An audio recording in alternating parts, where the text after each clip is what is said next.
Tov, hier, on a parlé des fabriques qui travaillaient pendant Shabbat. Comment on peut en profiter, nous, Motzei et Shabbat? On avait défini qu'il y aurait une différence entre aujourd'hui et les époques précédentes. Lorsque le Shulchan Aruch nous définit qu'il est autorisé de consommer un aliment qui a été cuit pendant Shabbat, pour nous, permis de consommer à partir de Motzei et Shabbat, c'est uniquement, comme ça ils expliquent certains Charonim, c'est uniquement lorsque le travail est fait ponctuellement. Il est fait une fois, deux fois, on comprend, est-ce qu'on a le droit d'autoriser ou pas? On autorise donc Motzei et Shabbat. Mais lorsque le travail est fait de manière habituelle, tout le temps, ok, tout le temps, il travaille dans une usine, dans une fabrique et tout ça, alors là, on pourrait assimiler cet interdit à l'interdit de mélange interdit permis. Et on avait dit hier que lorsqu'il y a une personne qui est rajoutée sur 60 fois la quantité, alors qu'il n'y avait que 50 fois la quantité, par exemple, il y a une goutte de lait qui tombe dans de la viande, il n'y a que 50 fois la quantité, il n'a pas le droit de rajouter. Et s'il rajoute, même les personnes qui sont concernées par ce plat-là, à qui devait être destiné ce plat-là, même pour eux, ça aurait été interdit de consommer. Pourquoi une telle différence entre Shabbat et les mélanges interdits? Parce qu'on a dit qu'on est plus à même à transgresser l'interdit de mélange interdit permis et de rajouter 60 fois la quantité, parce qu'en fin de compte, l'aliment, il est permis dans l'absolu, plus que de peur qu'on va demander Shabbat prochain à cette personne-là, transgresse comme moi Shabbat. Donc, on est plus marqué dans les mélanges, plus que Shabbat. Mais là, étant donné, comme ça, ils expliquent certains poskim, étant donné que cette personne-là, elle fabrique chaque semaine, elle travaille chaque semaine, elle n'a aucun problème de travailler, ok, et si demain, je vais pour lui demander de faire pour moi une melacha, il l'a fait, alors dans ce cas-là, on devrait interdire son action, même pour moi, Motzei et Shabbat. Donc on avait essayé de comprendre comment aujourd'hui on pourrait consommer le sucre fabriqué en Israël, comment on pourrait utiliser le papier qui a été fait en Israël alors qu'il s'est travaillé aussi pendant Shabbat, comment on peut utiliser le verre israélien, comment on peut utiliser aussi le plastique. Il faut savoir qu'il y a une grande société en Israël qui s'appelle Keter qui continue à travailler même pendant Shabbat. Donc comment on peut en profiter? Est-ce qu'on peut en profiter ou pas? C'est un problème. Alors on avait défini hier, en fin de compte, Baruch Hashem, qu'on suivra la majorité, étant donné qu'on a 7 jours dans la semaine, 6 jours travaillés Bekashrout et le 7e jour halal, ok. Donc là, on autorise le fait que la majorité des jours, ils ont été faits de manière permise. On suivra donc la majorité, selon le principe de Kol des Parish, mais Rouba Parish. Alors, il y en a certains qui ont posé la question. On dit comment tu peux dire Kol des Parish, mais Rouba Parish, alors que, en fin de compte, l'importateur de ces produits-là, c'est un juif.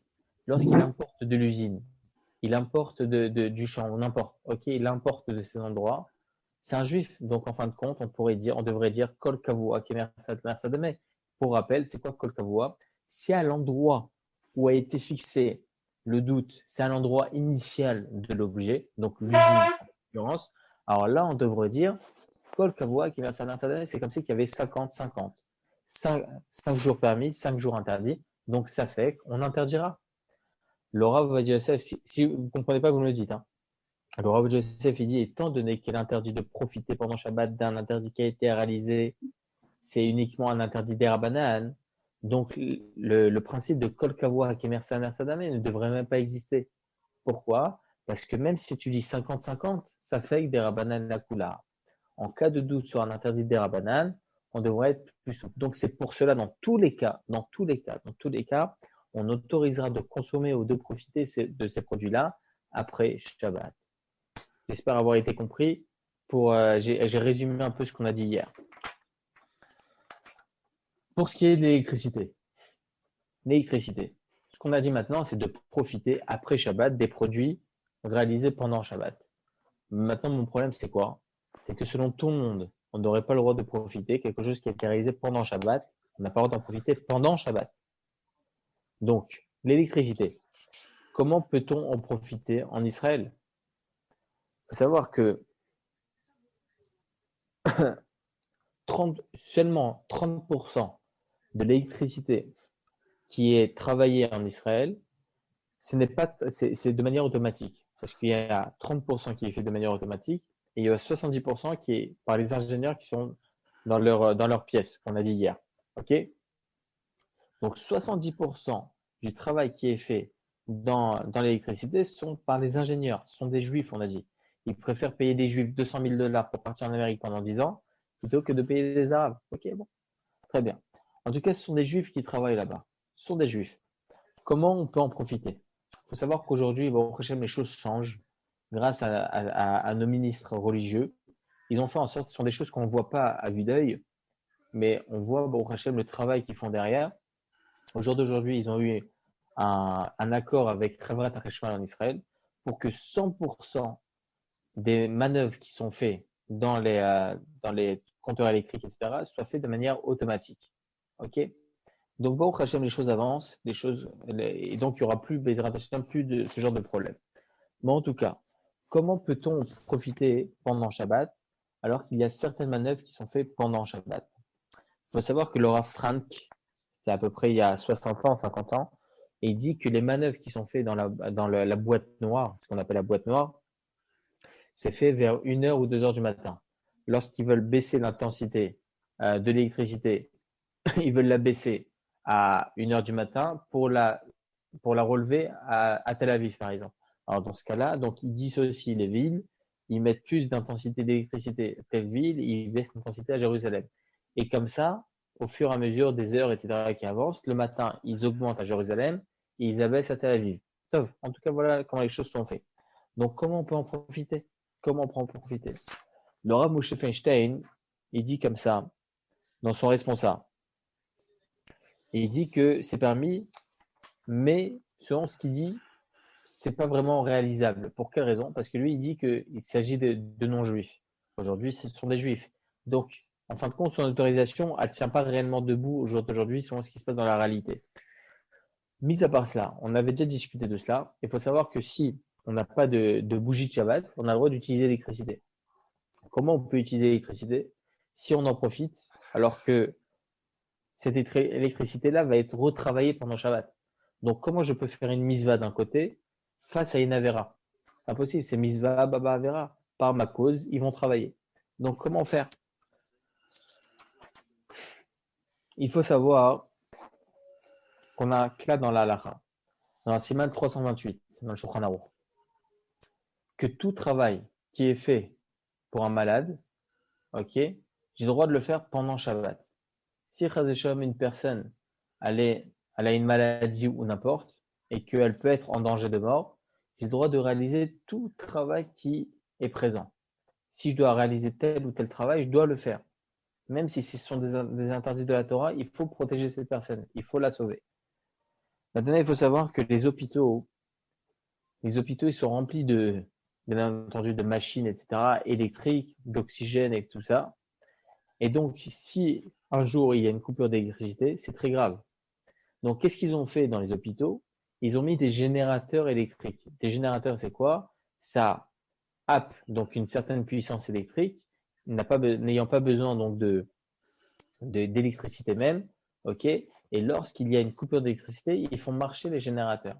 Mais le problème de ces générateurs, c'est quoi? C'est qu'ils se mettent en route qu'au bout de 30 secondes ou 1 minute après la coupure d'électricité. Et Chazushan, ces 30 secondes, 1 minute, ils peuvent être fatales pour certains malades. Vraiment fatales. Donc, il y a eu des cas à Shemer. Donc, en fin de compte, lorsque il y a une coupure d'électricité en Israël, ou n'importe, en tout cas lorsque l'électricité est générée par ces ingénieurs, ok, c'est fait en sorte pour qu'il n'y ait pas d'incendie, pour qu'il n'y ait pas de coupure d'électricité. Donc en fin de compte, le travail qu'ils vont faire, ça va aider aussi aux malades, les personnes qui sont malades, qui sont dans les hôpitaux, et que si ils n'ont pas leur oxygène ou n'importe, alors ça peut être très grave pour eux, et c'est pour ça qu'ils sont là, pour protéger justement ces gens-là. Donc à partir du moment où le travail qu'ils vont faire eux, c'est un travail qui va être bien aussi pour les malades, qui va être aussi important pour les malades, dans ce cas-là, on pourra profiter de leur travail. On aura le droit de profiter de leur travail. Mis à part cela, aujourd'hui, il y a beaucoup de malades qui sont à domicile. Okay, ils sont oxygénés directement par des systèmes de machines à domicile, okay, c'était qu'il y a une dizaine d'années, ce genre de choses. Okay, Encore donc plus, ils sont... Comment? encore plus aujourd'hui. En plus aujourd'hui. Ok, donc encore plus effectivement aujourd'hui, ils sont oxygénés à la maison. Donc imaginez-vous 1 minute, Chas Shalom, s'il n'y a plus d'électricité, ils viennent la Chevrat HaChashmal pour arranger tout ce qu'il faut. Donc là, à ce moment-là, j'aurai le droit d'en profiter. j'aurais le droit d'en profiter.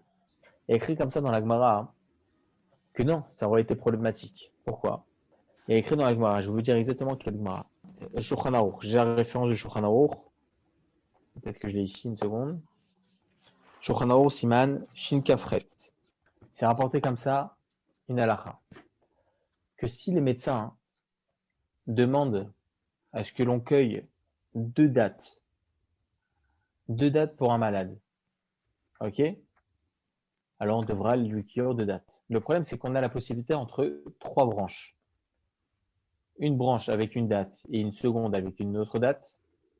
Une branche avec deux dates. Il n'y a que deux propositions, pardon. Que deux propositions. Donc, ou bien deux branches avec une date, ou bien une branche avec deux dates. Le Shulchan Aruch nous dit il faudra prendre uniquement la branche avec deux dates et ne pas faire l'interdit de couper donc d'un arbre deux fois. Tu as la possibilité de faire autrement, tu le fais. Pourquoi? Le Shulchan Aruch nous apprend Mishum Ribouy Bashurin. De peur que si maintenant tu vas prendre, voilà, c'était ça la troisième possibilité, ou bien tu prends une branche avec trois dates. Et là, donc, tu auras une autre branche, une autre date supplémentaire. Le Shulchan Aruch nous dit interdit. Pourquoi? Ça s'appelle Ribouy Bashiurin.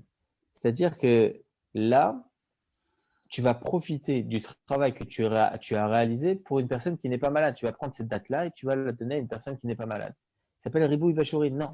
La seule possibilité, c'est que tu prends une branche avec deux dates. De ce Shulchan Aruch, on apprend très bien. Un problème pour EDF, mal, ça.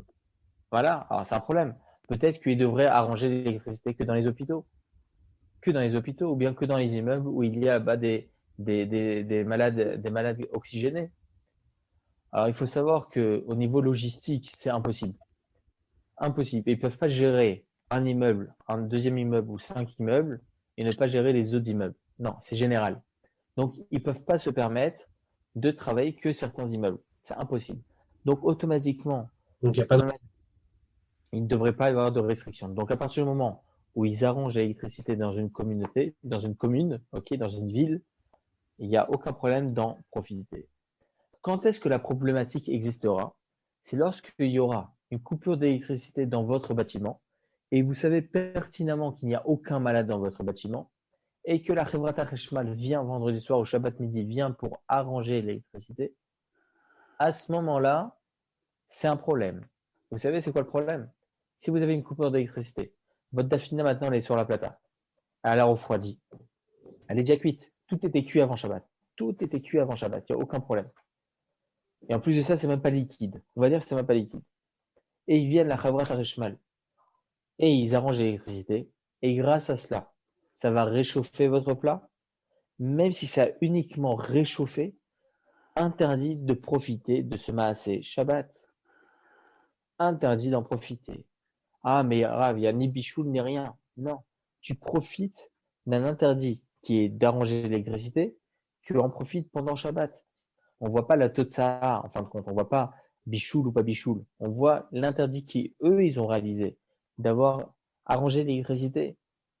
Donc là, la problématique existera. Si maintenant vous avez vos boissons dans le frigidaire, on va dire que ce n'est pas un frigidaire qui garde beaucoup le froid. Et entre la période où il y a eu la coupure d'électricité et la Chevrat HaCheshmal qui est arrivée, et à ce laps de temps-là, les boissons ils sont réchauffées. Okay, du moins, ils ont baissé de température. Maintenant, ils ont augmenté de température plutôt. Et donc, lorsque la Chevrat HaCheshmal va venir pour arranger l'électricité, vos boissons, automatiquement, ils vont refroidir. Est-ce que vous aurez le droit de profiter de ces boissons? Il faut savoir que selon la halakha, oui. Et je vous explique pourquoi. Un plat, il y a un réel profit. Vous n'allez pas le manger froid. Ça n'existe pas. Ok? On ne peut pas manger un plat froid. C'est pas bon. La majorité des gens ne mangent pas un plat froid. Une boisson, on peut la boire froide, on peut la boire tiède. Donc, il n'y a aucun profit réellement. C'est vrai que ça va être plus froid. Mais, en fin de compte, ce n'est pas un profit comme réchauffer un plat. C'est pour cela qu'on autorisera de consommer et de boire ces boissons-là. Maintenant, pour ce qui est des aliments, s'ils sont venus la Chevrat HaCheshmal uniquement dans votre immeuble, là, la problématique existera. En dehors d'Israël, il n'y a pas de problème. Pourquoi? Parce que ce sont des goïms. Les goïms qui sont là, ils travaillent pour eux-mêmes. Ils travaillent pour recevoir leur parnassa. Donc eux, ils s'en foutent que si c'est pour un ou tel ou tel ou tel. Donc en fin de compte, étant donné que ce sont des goïms, il n'y a aucun problème. Mais en Israël, ce sont des juifs. Alors là, la problématique existe. Donc faire vraiment attention à ce genre de choses. Si vous avez une coupure d'électricité dans votre immeuble, Chas Shalom, en Israël, et la Chevrat HaChishmal vient, par exemple, je ne sais pas, il y a un non-pratiquant qui habite dans l'immeuble et il appelle la société d'électricité. Et ils viennent pour arranger, là, interdit de consommer quoi que ce soit qui était sur la plate qui a refroidi et qui va réchauffer. Donc, faire vraiment attention à cela. En tout cas, pour conclure au niveau halakha, par rapport à l'électricité, il faut savoir que il nous est interdit de profiter si c'est uniquement dans notre immeuble, mais maintenant, si c'est général, il y a d'autres immeubles qui sont à côté. C'est possible qu'il y a là-bas des gens qui sont malades, ils sont oxygénés. Donc, en fin de compte, la Chevrat HaChishmal va aussi travailler pour eux et nous, on aura le droit d'en profiter. Parce qu'on ne peut pas dissocier les immeubles, c'est impossible. Ils sont obligés de travailler de manière générale. Donc là, il n'y a aucun problème. Une question? Non, c'est bon? En espérant avoir perdu personne sur la route. Hein. En tout cas, voilà donc la conclusion. Voilà pour ce qui est de l'électricité. Alors, on comprend mieux maintenant que lorsque le Shulchan Aruch dans Siman 318, Siman Shin Nutret, à la Chayoun, a nous dit que tout travail qui a été réalisé pendant Shabbat, interdit d'en profiter pendant Shabbat, ça ne concerne pas l'électricité en Israël, tout simplement parce que en Israël, déjà, premièrement, c'est pour les malades, donc ils en profitent aussi, donc moi j'ai le droit d'en profiter aussi. Ils ne peuvent pas dissocier les immeubles.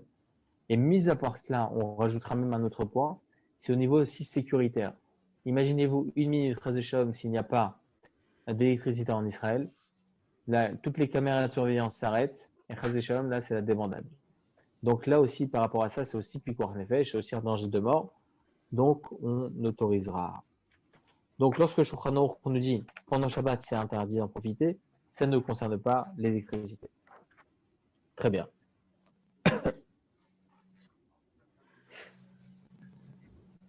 Alors, on va continuer. Vous savez, ça je l'ai dit juste avant le cours précédent, l'importance de savoir lorsque l'interdit est des Rabbanan ou l'interdit est de la Torah. Vous savez, c'est quoi l'importance? Il y aura des conséquences énormes halakhiquement. On vient de dire maintenant que profiter d'un aliment qui a été cuit pendant Shabbat ou tout autre malacha qui a été réalisé pendant Shabbat, profiter pendant Shabbat, c'est un interdit des Rabbanan. C'est un interdit des Rabbanan.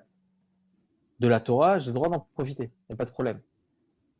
Maintenant, qu'est-ce que ça nous change si c'est des Rabbanan ou de la Torah? Eh bien, il faut savoir que lorsque vous savez que la Melacha est des Rabbanan, vous allez avoir une conséquence par rapport à demander à un non-juif. Il faut savoir qu'il y a écrit comme ça dans la Gemara, Masechet Shabbat, que l'interdit de demander à un non-juif pendant Shabbat de réaliser pour moi une Melacha, c'est un interdit des Rabbanan. Selon la Torah, un goy il est obligé de travailler Shabbat, interdit de faire Shabbat. Un goy est interdit de faire Shabbat.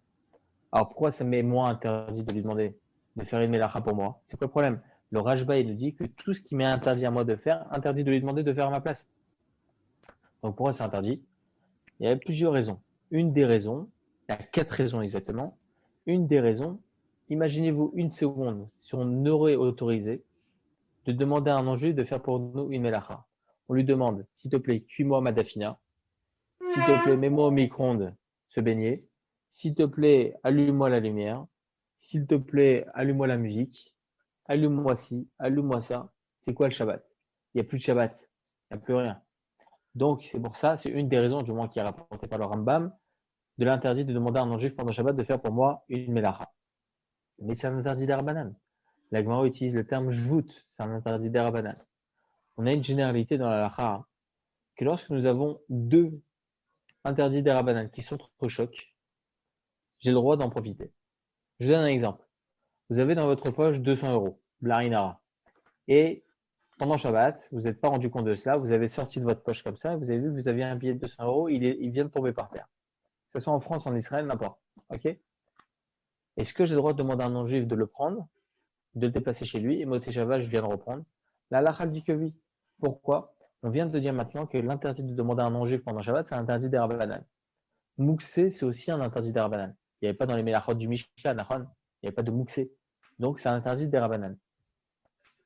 Donc, étant donné que nous avons ici deux interdits d'Erabanan qui s'entrechoquent, interdit de demander un non-juif et Mouxé, en cas de grand besoin, comme ça c'est écrit dans le Shulchan Aruch, je vous déjoute d'une comme Tzorah Gadol, ou bien lorsque la personne est un petit peu malade, ou bien pour une misva, ou bien en cas de grande perte, dans ce cas-là, j'ai le droit de demander à un non-juif de faire pour moi cette melacha.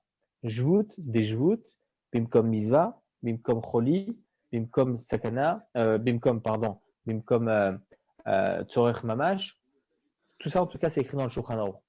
Donc si ça avait été un interdit de la Torah, on aurait interdit. Pourquoi? Parce qu'il n'y a qu'un seul Issur d'Erabanan, qui est Amir al-Egoï. Alors que l'autre interdit, c'est de la Torah. Donc là, on ne pourrait pas autoriser. Alors que si on sait que l'interdit en question, c'est d'Erabanan, j'ai le droit d'en profiter. Et d'ailleurs, je vais vous dire encore autre chose, pour revenir à notre Shulchan Aruch. Shulchan Aruch vient de nous apprendre que profiter d'un interdit pendant Shabbat, c'est un interdit d'Erabanan. Mais lorsque l'interdit en question qui a été réalisé, il a réalisé, ce Réhouven-là, il a réalisé un interdit d'Erabanan. Est-ce que j'ai le droit d'en profiter ou pas? C'est intéressant.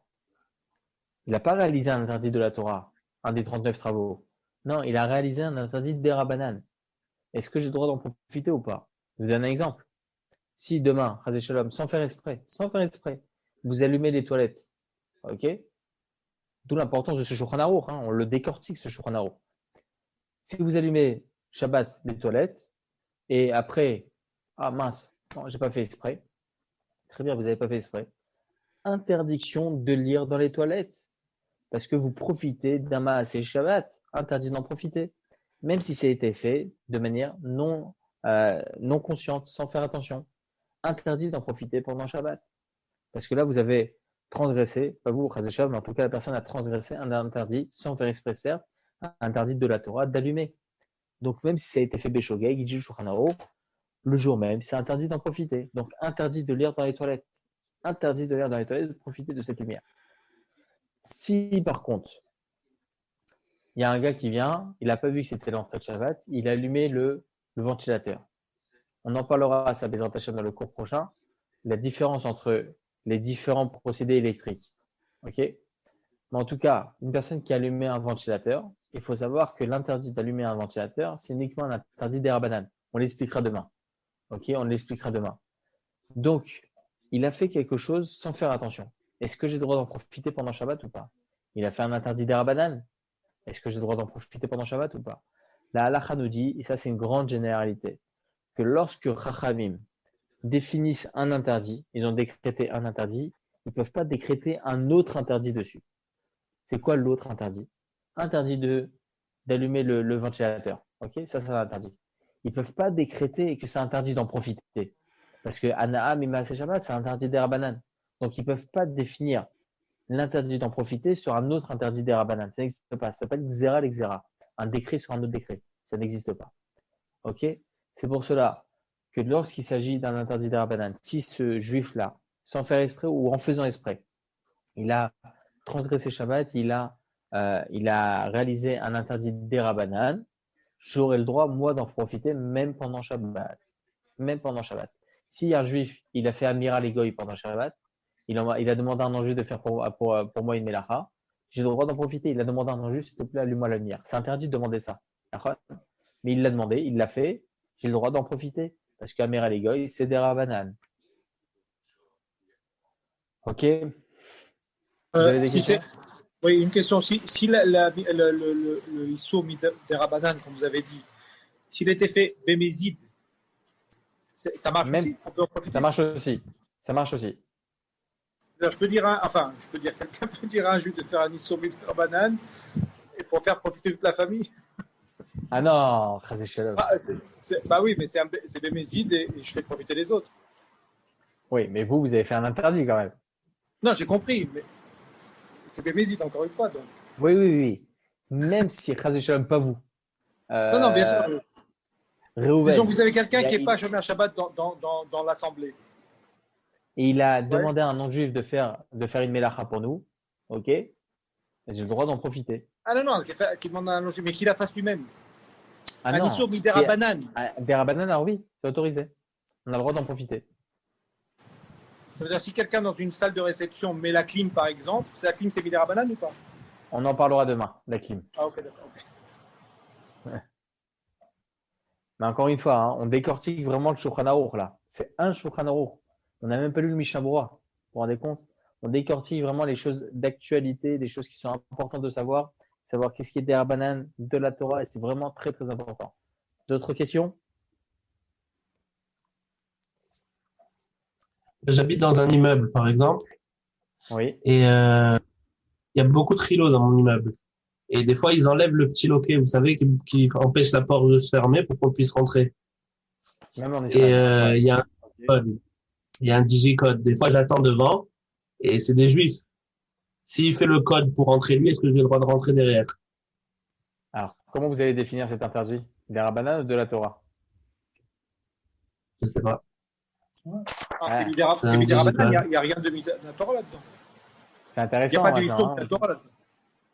Donc, vous avez peut-être raison. Tout ce qui est digicode, c'est uniquement électrique. Il n'y a pas de lumière qui s'allume en général. OK? Après, dans le mien, il y a une petite lumière. Ah, s'il y a une Oui. petite lumière, c'est un problème. Mais Mais même si elle chauffe pas, pas même si c'est pas chaud, même si c'est pas une lumière chaude, Non, aucune différence. C'est pas de la LED. Je sais pas. le LED, À LED, LED. vous parlez, LED. alors, Razak, s'il s'agit d'un LED, alors c'est aussi des Rabbanan. LED, c'est les initiales lumière des Rabbanan. Hein. Voilà, je vous le dis. Donc, c'est des Rabbanan. Si c'est un interdit des Rabbanan, vous avez le droit d'en profiter. Mais Donc, l'électricité, si c'est pas de la LED, je peux pas rentrer. c'est pas la même chose. Interdit. Comment? Il y a quelqu'un qui a. Mais là, je disais, pour l'électricité de façon générale, que ce soit LED ou peu importe, à partir du moment où c'est l'électricité, il n'y a pas l'interdit de Mavir dedans, qui est Minatora? On en parlera demain. Ah.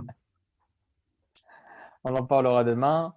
Et voilà. Pour les trucs électriques qui s'allument automatiquement. Quand on passe, ça s'allume. Les lumières qui s'allument automatiquement. Il y en a de plus Très en bien. plus dedans. Alors, on va écrire tout ça parce que là, vous êtes en train de me faire le programme de demain. Je vais écrire tout ça. Là, c'est très intéressant parce qu'il y a beaucoup de choses, on ne fait pas attention.